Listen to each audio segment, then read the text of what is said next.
Girls Trip Review. Raucous comedy delivers a fresh and filthy good time. Read more. A woman is freshening up her undercarriage at the sink in a public bathroom when the door unexpectedly swings open. Another is surreptitiously sniffing her pits while strutting to the nightclub flanked by female friends. These lifelong BFFs are headed to New Orleans with the expressed intention of getting white girl wasted and also pregnant tonight.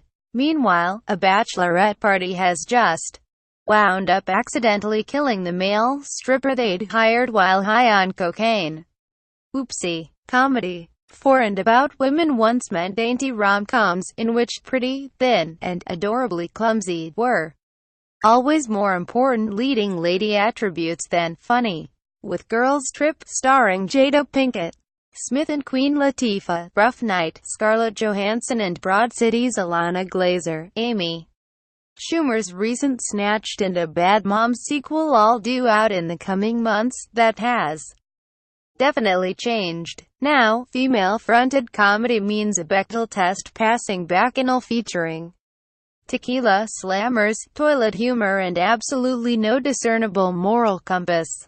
The above might not sound like particularly commendable behavior, but it's an achievement of sorts, says film historian Steve Massa. Most of the feature-length comedies that starred comedians in the 1920s were Cinderella-type stories where the girl from the other side of the tracks gets her Prince Charming, always a millionaire, by the end of the picture. Facebook, Twitter, Pinterest. Watch the trailer for Rough Night. In Massa's recently published book, Slapstick Divas, The Women of Silent Comedy, he explores how the personas and performances of early film comedians such as Mabel Normand, Marie Dressler and Bebe Daniels were circumscribed by social expectations. These women had to remain ladylike, but much of the humor in their films came from them ending up in situations that required unladylike behavior while they still tried to remain ladylike. Rough Night Review. Girls Gone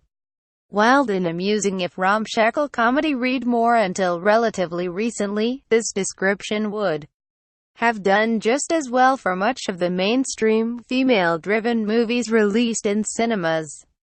But clearly the characters who urinate on themselves while suspended above New Orleans Music Festival crowds on a zip wire, Girls Trip, or break off from Christmas shopping to give the mall Santa a lap dance, A Bad Mom's Christmas, have long since given up being ladylike. Girls Trip co-writer Karen McCullough says she's yet to find a line she didn't feel comfortable crossing.